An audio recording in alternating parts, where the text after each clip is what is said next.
포기하지 않는 프로가 되기 위한 도전을 계속합니다. 박앵커의 올백 시간입니다. 오늘 벌써 채팅창에 미스터 윤님께서 글을 올려줬어요.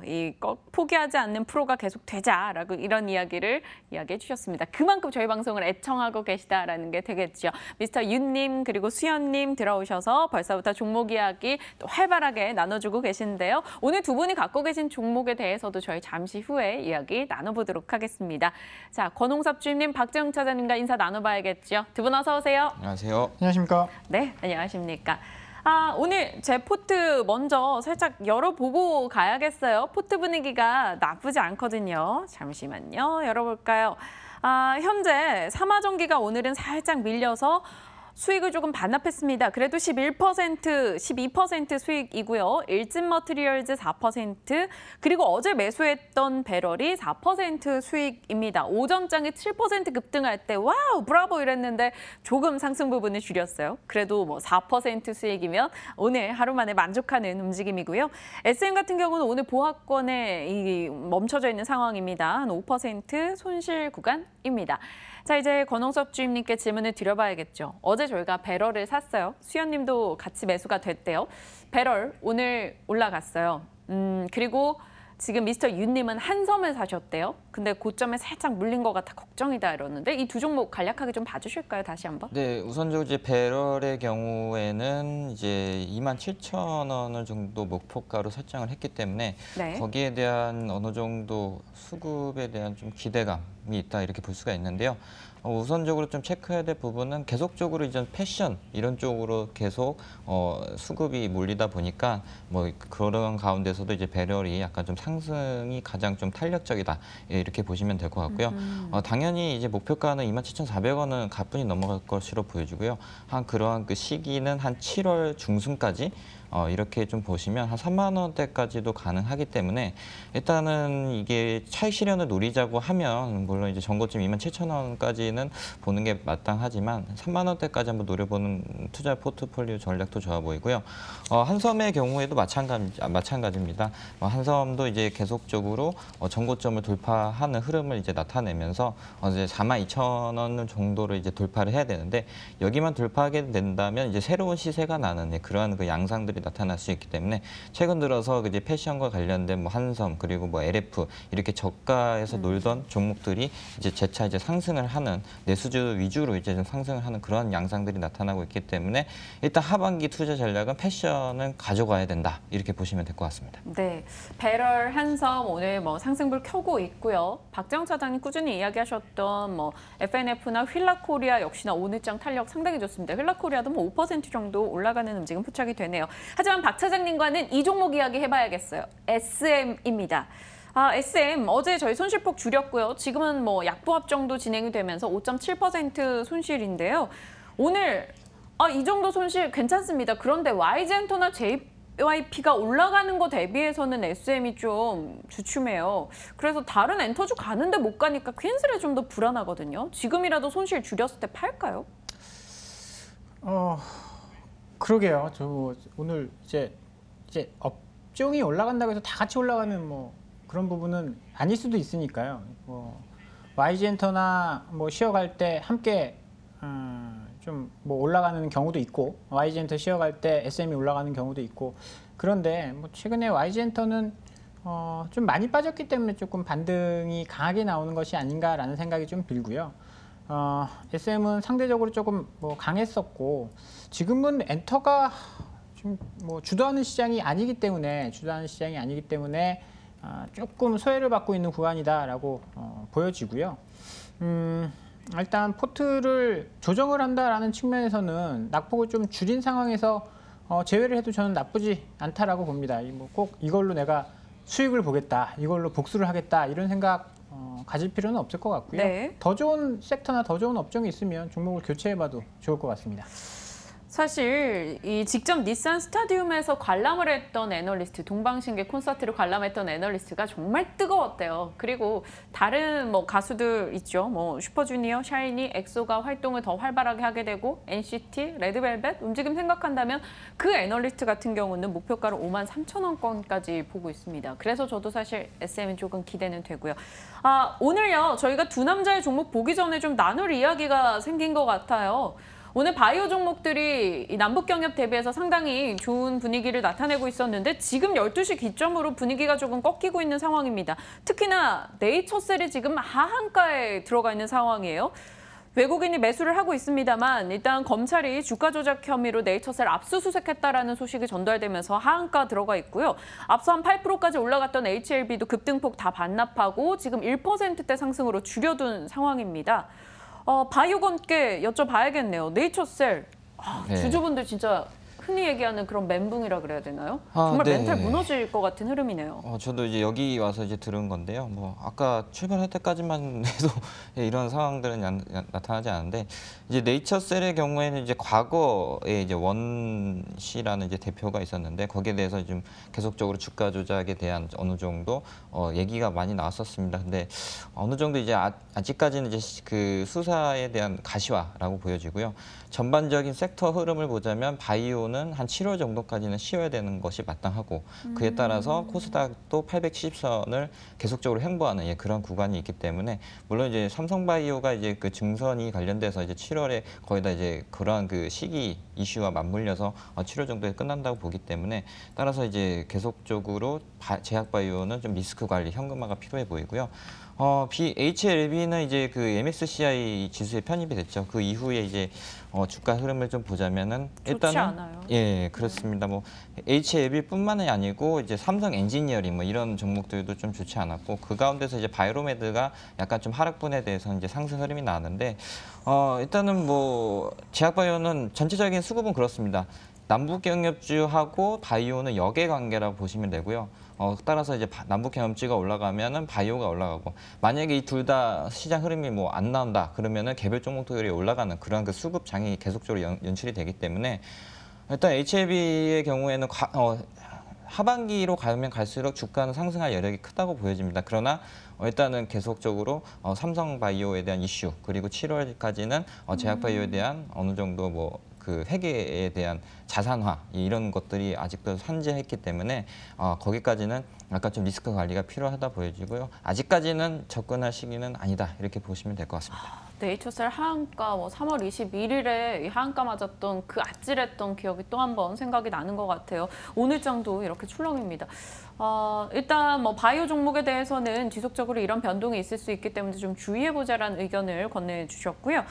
건우님께서 모처럼 또 채팅창에 다시 한번 참여를 해주셨네요. 건우님 하면 생각나는 건 금융주예요. 금융주에 대한 궁금증을 여러 번 언급을 주셨었고 그때 저희가 뭐 우리은행이나 KB금융 뭐 금융주에서는 긍정적이다라고 이야기 드린 바가 있었죠. 우리은행 뭐 그 뒤로 잘 가고요. KB금융도 오늘 약보합입니다만 어제 또 강하게 올라가기도 했습니다.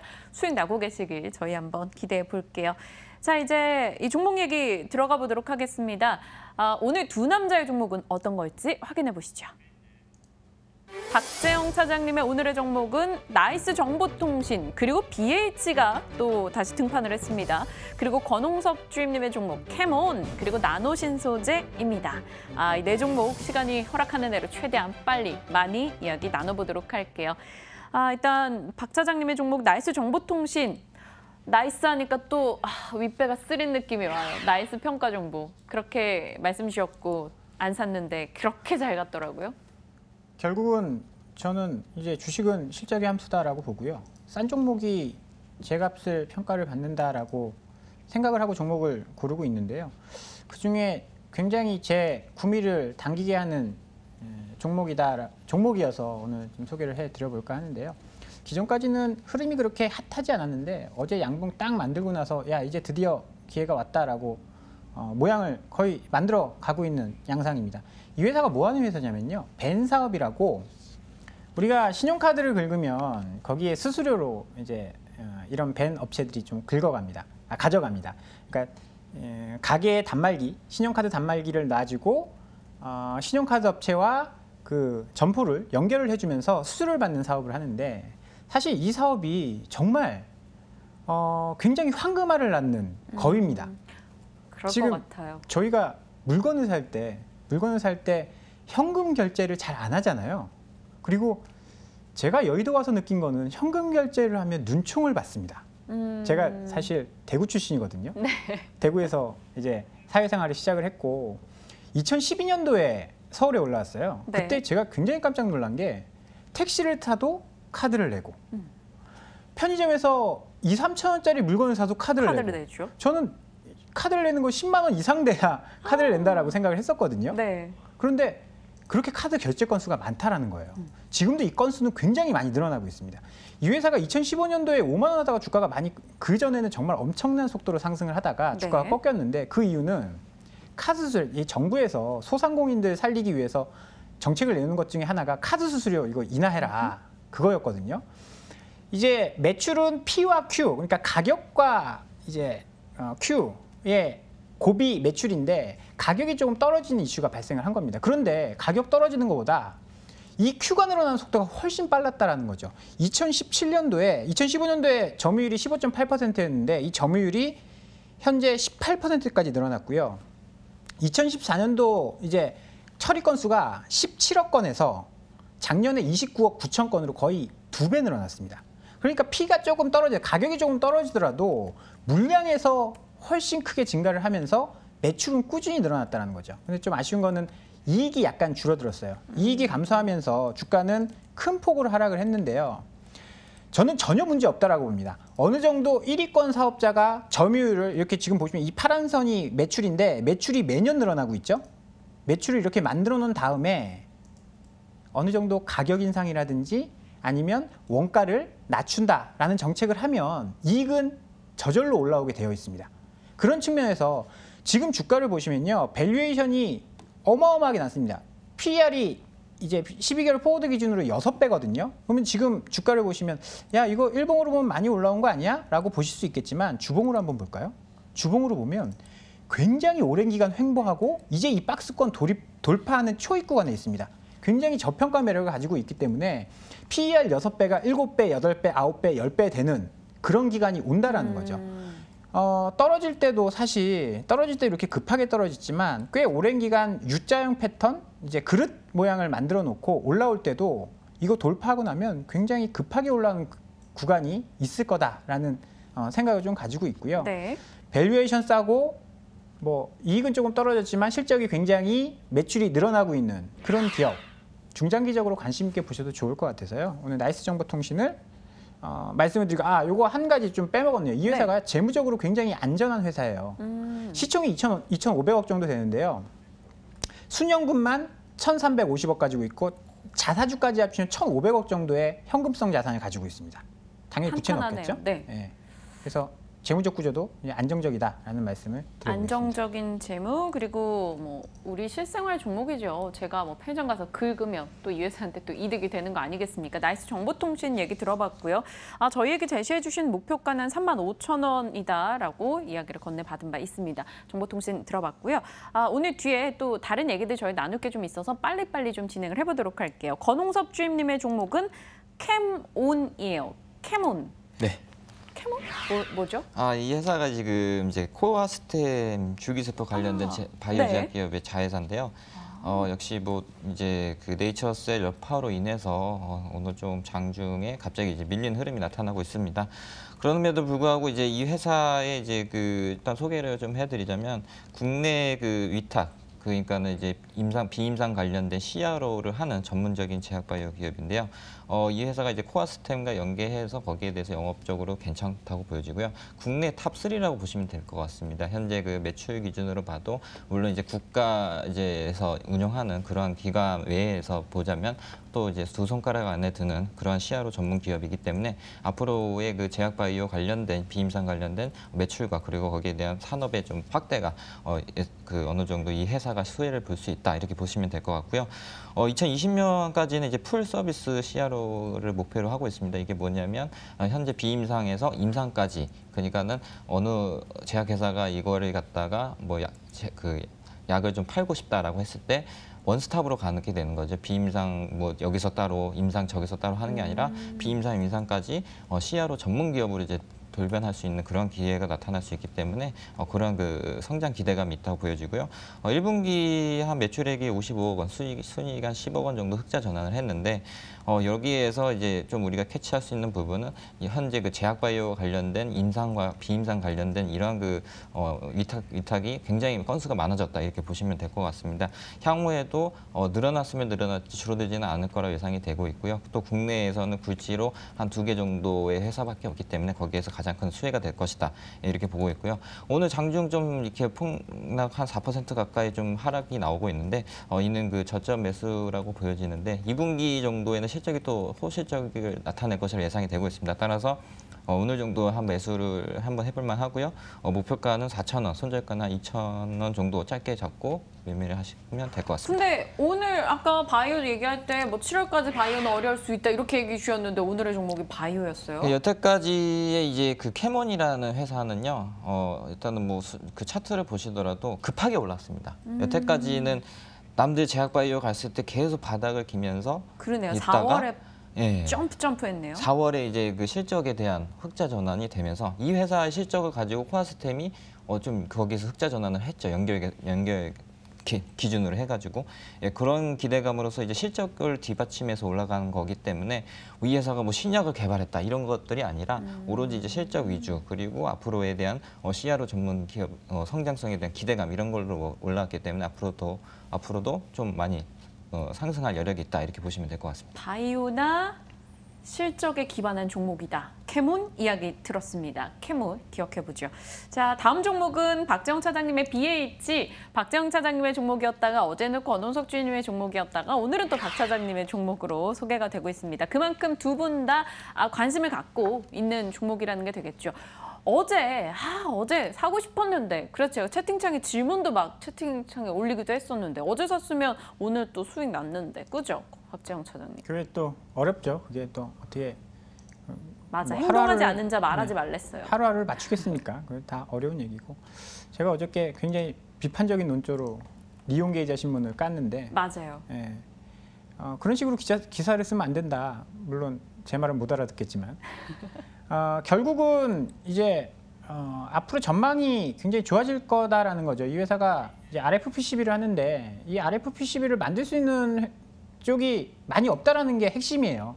BH 인터플렉스, 삼성전기 정도, 뭐 그 계열 정도만이 만들 수 있기 때문에 올해 하반기에 나오는 뭐 이제 말이 많아요. 애플 지금 세 종류의 폰이 나오는데 세 종류는 다 OLED를 채택할 것이다. 아니다. 2종류만 할 것이다. 말이 많지만 적어도 2종류를 채택한다라고 한다면 작년에 8천만 대보다는 훨씬 많은 물량이 지금 아마 만들어지고 있을 거다라는 이제 예상을 할 수 있습니다.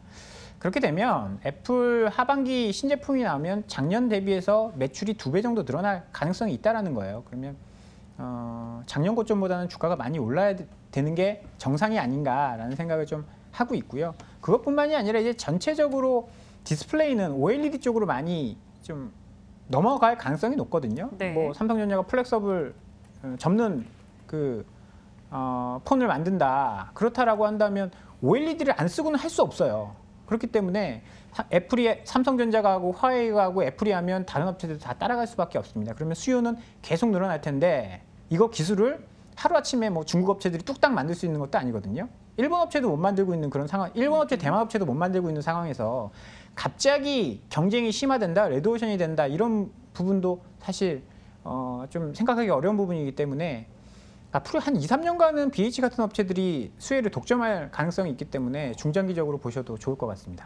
BH 두 분 다 긍정적인 의견을 주셨던 종목인 만큼 관심은 당연히 많습니다. 오늘 뭐 여러 방송에서도 또 언급이 됐던 만큼 흐름을 봐야 되고요. 시간 없네요. 다음 종목이 권홍섭 주임님의 나노신소재입니다. 저희 이거 이야기 한번 했던 종목이에요. 6월 네. 초에 그리고 세 마리 토끼 기억이 나는 것 같아요. 맞죠? 네, 맞습니다. 그러나 이제 조금 이제 계속적으로 이 종목을 갖고 온 이유는 이제 상승을 할 수밖에 없다. 좀 이렇게 좀 단호하게 말씀드리고 싶은데요. 일단은 이 회사가 반도체 그리고 디스플레이 쪽 소재에 대한 매출 비중이 굉장히 높은데요. 일단 삼성 디스플레이나 뭐 다른 타 디스플레이 이제 공장 가동률을 보자면 5월 기점으로는 4월에 저점을 찍고 5월부터는 생산량이 증가했다. 거기에서 봤을 때 디스플레이는 장비보다는 이제 소재 쪽에 대해서 수요 확대가 있을 것이다라는 게 이제 업계의 지배적인 의견이고요. 또한 이제 차세대 스마트폰 출시들이 많이 남아있죠. 갤럭시 10이라든지 그리고 아이폰 9, 뭐 아이폰 시리즈 새 종류가 계속적으로 출시될 예정이고 거기에 대해서 이 회사가 세종에다가 신공장을 새롭게 지었는데 거기에 이제 장비가 들어가고 가동할 시에는 거의 이제 매출이 한 1,000억 원 규모. 현재 2018년 컨센서스가 650억인데 거기를 1.5배 정도 뛰어넘는 그런 매출 기대감도 있다고 보여지기 때문에 이 회사의 뭐 약간 좀 이제 대형주는 아니지만 그럼에도 불구하고 좀 매수를 해서 이 회사 이 종목에서 수익을 극대화할 수 있는 그런 투자 전략을 좀 목표를 하고 있기 때문에 한번 가져왔습니다. 6월 4일에 말씀 주셨던 때보다 16,000원대였으니까 지금은 17,000원 후반대 올라 있는 상황입니다. 나노신 소재 지금이라도 잡아보자 이야기를 주셨고요. 오늘 시장에 대한 이야기를 살짝 하고 싶어서 조금 빠르게 속도를 냈습니다. 박재홍 차장님과 권홍석 주임의 오늘 북미 정상회담 이렇게 세계 이벤트인데도 두 분의 표정은 그닥 밝지가 않아요. 왜일까요, 박 차장님? 일단 뭐 정상회담이 영향을 미칠 만한 부분은 다 했어요. 남북 정상회담 이유가 1차 상승이었고 그다음에 트럼프가 한번 벤치 놓은 다음에 다시 만나겠다 했던 게 이제 피크를 찍은 거고요. 네. 지금 뭐 특별한 뉴스가 나오지 않는 거 보니까 뭐 사실 주식시장은 먼저 선반영한 것이 아닌가라는 생각을 좀 하게 만들고요. 이걸로 끝나는 게 아닙니다. 이걸로 끝나는 게 아니라 물론 이제 새로운 섹터들을 계속 만들어 나가겠죠. 근데 그런 섹터들은 우리가 미리 예측하기는 좀 어렵고 기존 섹터에서 뭔가를 기다리기에는 변동성이 워낙 커졌다가 작아지는 구간에서 제가 계속 말씀을 드린 그러니까 뒤로 가면 갈수록 고점은 낮아지고 수익을 내기는 어려울 가능성이 높다. 기존 우리가 보던 뭐 철도라든지 네. 시멘트라든지 이런 쪽에서 좀 어려울 가능성이 높다라는 생각을 가지고 있고요. 구체적인 언급이 나오면 그 관련된 종목이 오를 겁니다. 근데 그 구체적인 것을 우리가 지금 알기는 좀 어려울 것 같고요. 시간을 좀 가지고 지켜봐야 될 것 같네요. 그러네요. 권주님은 어떻게 보세요? 5시 이후에 뭐 이렇게 네. 또 북미 정상회담에서 어떤 언급이 됐다 뭐 이런 얘기들이 나오기 시작하면 시장 어떨까요? 우선적으로 이제 과연 이제 트럼프하고 김정은 위원장이 만나서 무슨 얘기를 했느냐 거기에 대해서 뭐 비핵화를 단계적으로 협상을 할 거냐 아니면 비핵화를 그렇다면 아예 오를까요?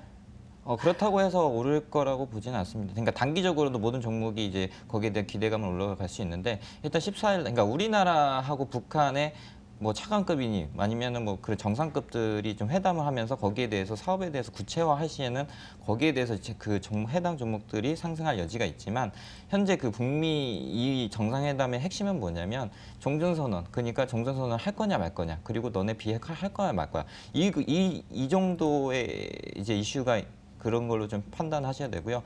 종목의 경우에는 14일 날 이제 군사 이제 정상회담이 있습니다. 거기에서 이제 현재 38선에 관련된 휴전선 관련된 뭐 거기를 어떻게 할 거냐 아니면 군사적 배치를 어떻게 할 거냐 이렇게 돼 버린다면 방위 뭐 산업체에 관련된 뭐 그런 종목들이 뜰 거라고 예상이 되고요. 그 차후에 이제 국토부 뭐 장관 회의 그렇게 된다면 뭐 토목공사 아니면 도로 아니면 항만 교통 이쪽으로 수혜가 계속적으로 섹터별로 이렇게 나눠서 갈 것이라 예상이 되기 때문에 현재 이 북미 회담을 기점으로 해서는 어느 종목도 올라갈 수 없다 이렇게 말씀드릴 수 있겠습니다. 그래요. 그럼 일단 뭐 그 북미 회담을 노리고 뭘 사는 건 지금 아니라는 거죠. 두 분 다. 좋습니다.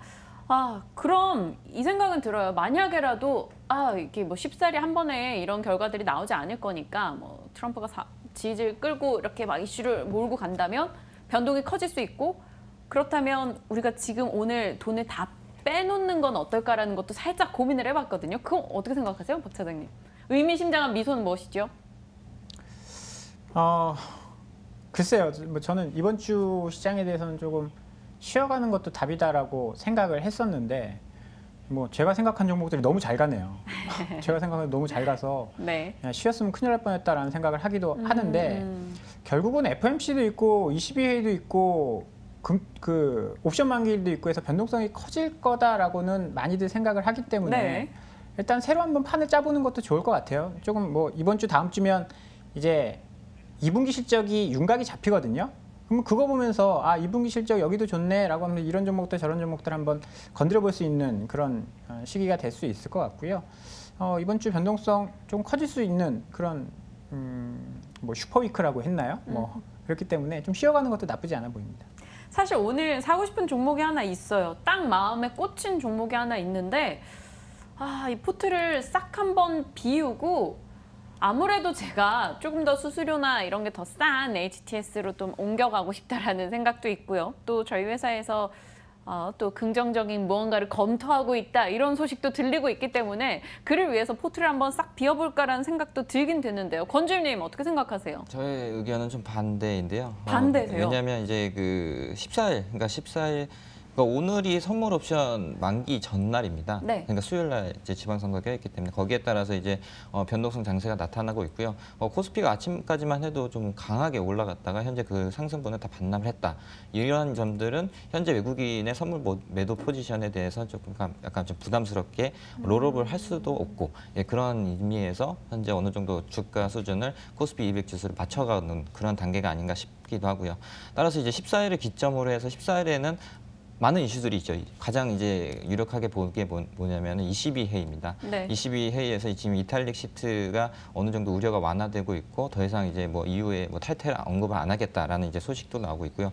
또한 그 5월달에 이제 유럽 소비자 물가 지수가 어느 정도 상승 폭이 나왔기 때문에 거기에 대해서는 22가 양적 완화를 중단을 하겠다라는 좀 소식이 나올 수도 있다고 보여집니다. 따라서 시간이 그렇게 된다면 없어요, 주임님. 그렇게 된다면 다시 한번 대세 상승할 여지가 있기 때문에 뭐 그런 부분에 봤을 때는 종목을 약간 좀 변경하는 거는 바람직하지 않다. 만약에 일진 머티리얼스 같은 경우에는 현재 그 테슬라가 전날에 엄청 많이 네. 올랐거든요. 그런 점들을 봤을 때는 2차 전지는 계속적으로 가져가야 되고 이거 사고 저거 사고 팔고 하는 것도 좋지만 일단은 저는 제 생각은 보류로 보고 있습니다. 좋습니다. 일단 지금 두 분의 의견을 들어봤고요. 삼화전기, 일진머티리얼즈, SM 배럴 모두 다 제 포트에 들고 있는 종목입니다. 사실 배럴이나 뭐 일진머티리얼즈 팔고 싶은 생각이 없고요. SM은 손실을 다 줄여서 수익 전환할 수 있지 않을까 기대가 높은 상황이고요. 타사 출고하면 되지 않습니까? 네? 증권사, 그러니까 주식 출고. 네. 네. 하지만 오늘 제가 뭘 살까를 좀 고민하고 있는데 사실 저는 오늘 박 차장님의 나이스 정보통신이 와닿았어요. 왜냐면 제가 지갑에 1,000원짜리 한 장 안 넣고 다니거든요. 카드만 들고 생활을 하는데 원활하게 잘 생활이 됩니다. 우리 일상생활에서 이런 종목 담아볼 수 있지 않을까 싶은데 지금 갖고 있는 이 4종목을 빼기가 싫어서 조금 한 종목을 추가하기가 좀 어려운 상황이네요. 포트에 대해서 고민을 좀 해보고 저희가 내일은 좀 쉬고 목요일에 뭐 나이스 정보통신을 사든 아니면 그날의 종목을 사든 새롭게 전략을 좀 변경하도록 하겠습니다. 채팅창에 벌써 예상을 하신 분들이 많으셔요. 오늘 박앵커가 안 살 것 같다. 네, 오늘은 종목 4가지 다 사지 않도록 하겠습니다. 뭐 또 아쉬운 종목들이 등장할 수도 있을 것 같습니다만 그래도 나름의 지금 현재 가지고 있는 포트 전략도 소중하니까요. 고민을 조금 더 해보도록 할게요. 오늘 박앵커의 올백 함께하신 두 분 인사 나눌게요. 박재영 차장, 권홍섭 주임이었습니다. 두 분 고맙습니다. 감사합니다.